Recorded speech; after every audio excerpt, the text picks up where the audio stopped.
Awalnya pintu bawaan dari developer untuk di properti ini tuh dia tuh swingnya itu bukannya ke dalam, tapi kemudian karena ada kebutuhan untuk kita menambahkan wastafel nih dan ada storage di atasnya, itu mengharuskan kita untuk memodify.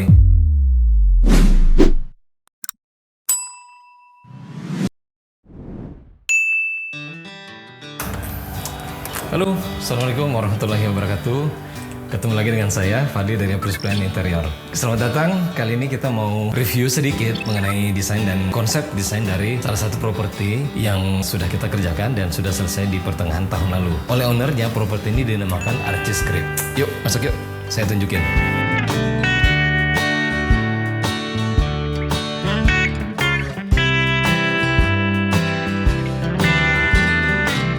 Begitu masuk, di sebelah pintu masuk, ini kita bisa menemukan posisi kitchen. Awalnya memang posisi kitchen ini di sini karena memang given dari developernya itu memang fungsi-fungsi untuk air kotor dan air bersihnya segala macam sudah berada di posisi ini. Kitchen ini kita bikin tidak terlalu banyak model ya, jadi dia relatif lebih sederhana. Kita menggunakan material plywood dibungkus dengan HPL, warnanya juga karena konsep yang diinginkan oleh klien kita di awal ketika kita pertama kali berdiskusi mengenai proyek ini, itu beliau menginginkan desain Nordic dan Scandinavian, dimana untuk desain-desain dengan tema-tema seperti itu dominan dengan warna-warna yang lebih putih, lebih polos dipadu-padankan dengan warna-warna kayu juga yang lebih muda seperti itu. Makanya kemudian kita propose desain seperti ini yang tidak terlalu susah dan terlalu ribet gitu ya, lebih cenderung lebih simple, warna-warnanya juga lebih mudah. Untuk countertopnya ini kita memilihkan marmer yang motifnya white Carrara supaya juga memberikan kesan yang lebih luas ya, Ditambah lagi dengan pemilihan back wall yang menggunakan subway tile yang bevel. Ini juga membantu memberikan kesan yang lebih luas. Ditambah dengan beberapa penerangan indirect lighting. Di sini ada cooker hoodnya, di sini ada kompornya. Jadi function dari properti ini oleh klien kami, karena kebetulan klien kami kan tinggalnya nggak di sini ya, klien kami tinggalnya di luar dan beliau mempunyai properti ini, karena mereka merubah menjadi properti yang bisa disewakan, itu melalui aplikasi Airbnb. Dimana dengan segitu banyaknya pengalaman dari klien kami bepergian, berpindah dari satu tempat ke tempat lain, kemudian bagaimana mereka bisa merasakan kurang dan lebihnya setiap properti yang mereka tempati ketika mereka harus bepergian, dan itu ingin mereka terapkan sekomplit mungkin nih yang ada di properti yang mereka miliki ini. Jadi properti ini tuh sudah sangat komplit. Kalau kita lihat dari beberapa review, beberapa orang yang pernah stay di properti ini, itu hampir semua mengatakan bahwasanya properti ini sangat komplit. Di sini juga ada microwave-nya ya. Jadi kalau misalnya kita stay di sini, kita beli makanan, kemudian kita harus menghangatkan makanannya udah disiapkan juga. Ini bisa dilihat sini gelas-gelasnya semuanya udah komplit. Di sini ada sinknya juga, bisa buat cuci-cuci, bahkan udah disiapin sabun-sabun dan segala macam. Ini ada kulkas, di sini ada ruang kulkas. Sini juga kita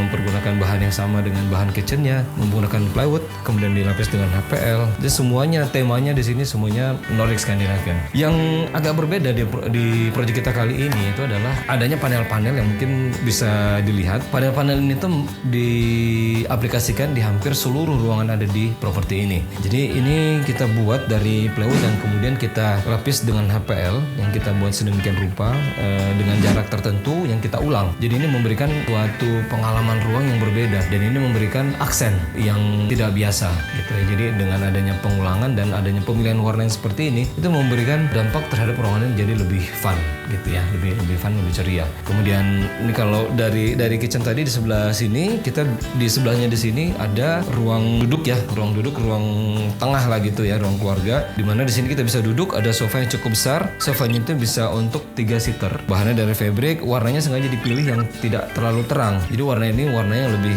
grey karena asumsinya karena ini propertinya disewakan sehingga dibutuhkan satu sofa yang agak sedikit bandel gitu loh. Dari segi kalau misalnya dia kotor atau apa, jadi nggak terlalu kelihatan. Terus di sini di bawahnya ini ada karpet dari kerajinan ya, karpet kerajinan ini dari eceng gondok deh kalau nggak salah. Ini memberikan penekanan pada lantai di ruangan ini, bahwasanya ini jadi satu kesatuan yang berbeda.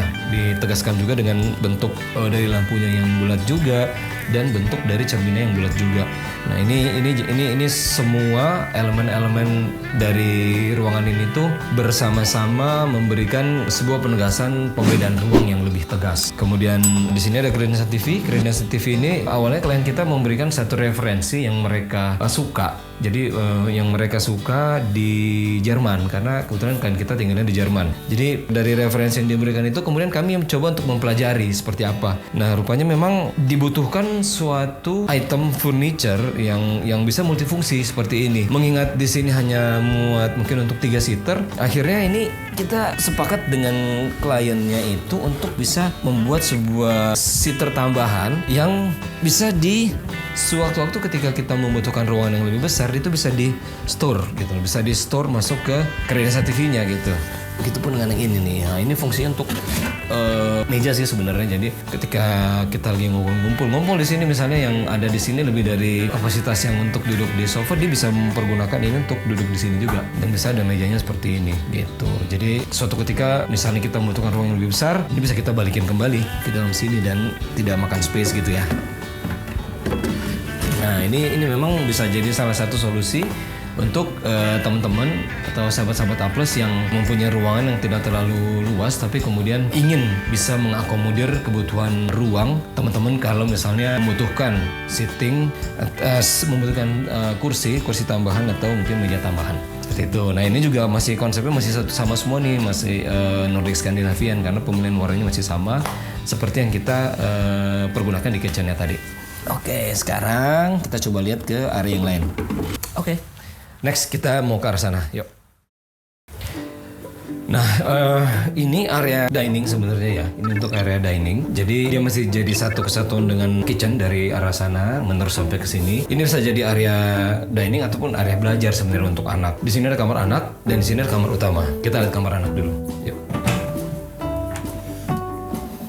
Oke.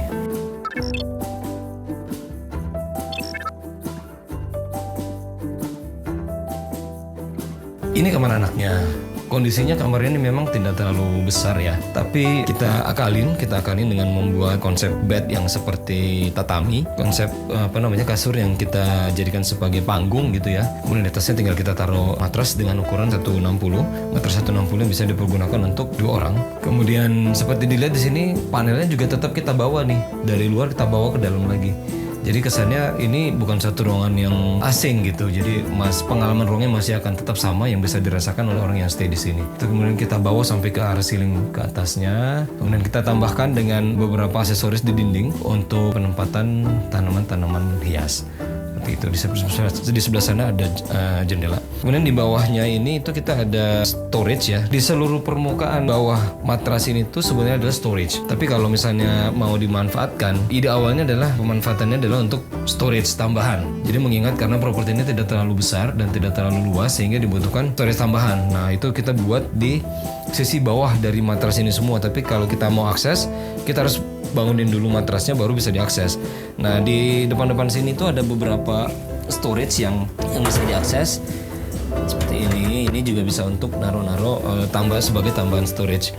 Karena kondisinya kamar ini tuh sangat kecil dan tidak memungkinkan untuk mempunyai wardrobe yang benar-benar ideal, sehingga kemudian setelah kita berdiskusi dengan klien kita, yang dibutuhkan hanya tempat untuk menggantung baju seperti ini. Jadi kita memberikan open wardrobe seperti ini, open wardrobe. Di sini bisa buat naruh-naruh pakaian lipat ataupun tas travel bag gitu ya, untuk orang-orang yang mau stay di sini. Ini udah disiapkan juga cermin yang cukup besar yang bisa untuk bercermin atau mematut diri ketika sebelum pergi. Seperti itu. Kamar ini juga udah dilengkapi dengan ada AC-nya juga. Jadi tidak terlalu besar tapi cukup lega dan cukup nyaman untuk ditinggali. Nah, ini kamar anaknya. Kalau ini kamar tidur utamanya. Yuk.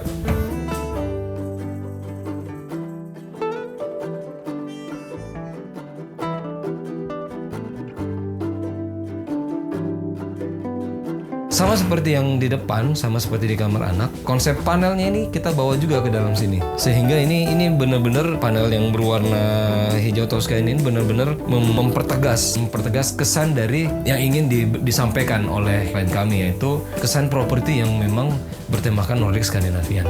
Ini sebenarnya kita bawa sampai ke dalam sini. Ini semuanya kita buat dari plywood yang kemudian kita lapisi dengan HPL dan kita susun dengan pola dan ukuran tertentu. Di sebelah sini tuh kita ada persiapkan open shelf ya, open shelf. Kemudian ini juga matrasnya ukuran 180. Kemudian di bawahnya ini di van ini full semuanya storage. Tapi juga sama dengan kamar yang sebelumnya, kalau mau diakses storage itu harus diangkat dulu. Di sini juga disiapkan ada satu meja yang cukup panjang. Di sini fungsinya bisa untuk bekerja dan bisa untuk rias, karena udah kita persiapkan juga cermin riasnya. Kemudian kita tambahkan dekorasi-dekorasi di dinding seperti ini untuk mempercantik memberikan kesan tambahan dan memberikan suasana yang lebih estetik di dalam kamar ini. Ini ada lampu-lampu tempelnya sengaja kita pilihkan yang sesuai dengan konsepnya. Kemudian di sini dengan ukuran kamar yang cukup besar memungkinkan kita untuk mempunyai satu wardrobe yang lebih ideal. Jadi wardrobe ini kita bisa dapat ada wardrobe 2 pintu, di mana wardrobe dengan pintu yang solid ini adalah sisi untuk menempatkan baju-baju yang dilipat. Kemudian untuk wardrobe dengan pintu yang kaca yang see-through, di sini tuh difungsikan untuk nyimpan baju-baju yang digantung karena udah disiapkan hangernya juga. Terus ini juga ada beberapa fasilitas tambahan yang memang tidak di semua properti menyiapkan. Ini ada setrikaan, kemudian ada meja setrikaannya juga. Semua item cabinetry dan furnitures yang ada di properti ini kita menggunakan plywood, kemudian kita lapis dengan HPL. Kita menggunakan HPL Taco. Jadi warna-warnanya itu sangat inline dengan konsep yang mau kita terapkan di hunian ini sesuai dengan keinginan dari klien kita. Itu sih mungkin kalau untuk kamar-kamarnya udah kita bahas tadi, kamar anak, kamar utama, kemudian kita juga udah bahas area untuk dining. Ini juga bisa digunakan. Misalnya anak harus belajar, anak bisa belajar di sebelah sini. Kemudian di sini ada area dispenser. Sengaja kita satukan ya untuk posisi dispenser dan kulkas karena ini semuanya membutuhkan electricity dan dimensinya kurang lebih hampir sama. Di atasnya ini juga ada storage. Mungkin kita belum lihat kamar mandinya ya. Yuk, saya liatin deh kamar mandinya.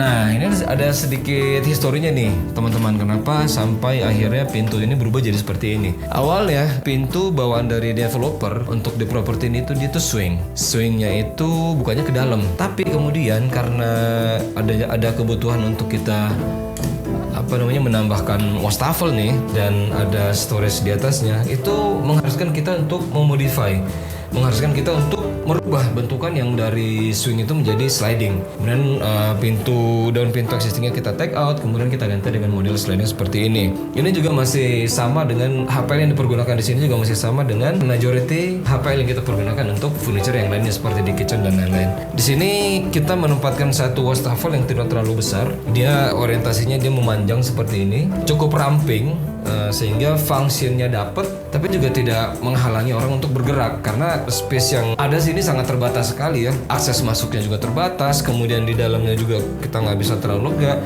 karena di sini sudah ada kloset segala macam. Jadi memang dibutuhkan semua yang serba compact. Terus ini kabinet atasnya kita beri cermin di depannya, di pintunya kita kasih cermin. Jadi fungsinya sebenarnya adalah untuk orang berkaca ketika dia habis mempergunakan wastafel, dia bisa berkaca di sini. Di sebelah dalamnya juga akan di sebelah dalamnya kita siapkan ada beberapa storage ya. Di sini oleh kliennya di sini ditaruh ada hair dryer, ada stok untuk tisu toilet, ada stok untuk sikat gigi.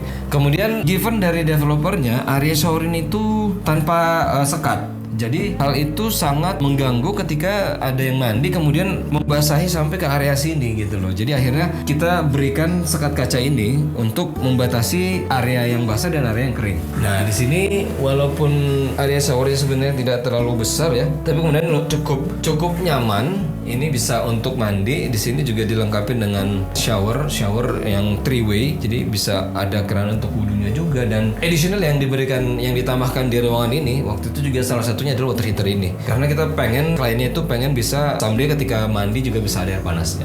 Itu sih mungkin yang bisa kita review kali ini. Jadi pada prinsipnya di hunian ini sendiri, walaupun dia tidak terlalu besar, walaupun hanya satu unit apartemen dengan luas kira-kira sekitar 40 meter square deh kalau nggak salah, tapi kita mencoba untuk bisa membuat properti ini tetap terlihat spacious dengan pemilihan warna pada kabinetrynya, kemudian penambahan beberapa item furniture yang lebih compact dan beberapa furniture yang space saving gitu ya, sehingga menjadikan hunian ini walaupun dia tidak terlalu besar tetap nyaman untuk ditinggali di dalamnya. Dan terlebih lagi karena properti ini akhirnya disewakan, bisa memberikan kenyamanan untuk siapa saja yang menyewa hunian ini dan bisa memberikan value for money untuk orang-orang yang stay di tempat ini. Oke, mungkin itu dulu teman-teman yang bisa kita bahas kali ini. Buat teman-teman yang mau staycation juga di tempat ini, mau coba ngerasain seperti apa sih feel-nya untuk staycation di Archescript ini, jangan lupa untuk di follow di IG-nya Archescript. Nah, kalau misalnya tertarik mau booking, jangan lupa juga untuk booking di Airbnb-nya. Jangan lupa juga untuk teman-teman like, comment, share, dan subscribe ke akun YouTube kita ya. Dan follow juga IG kita di sini. Oke, rasanya cukup. Saya Fadi dari Apples Plan, pamit undur diri. Jangan lupa saksikan video kita yang selanjutnya. Bye. Assalamualaikum warahmatullahi wabarakatuh.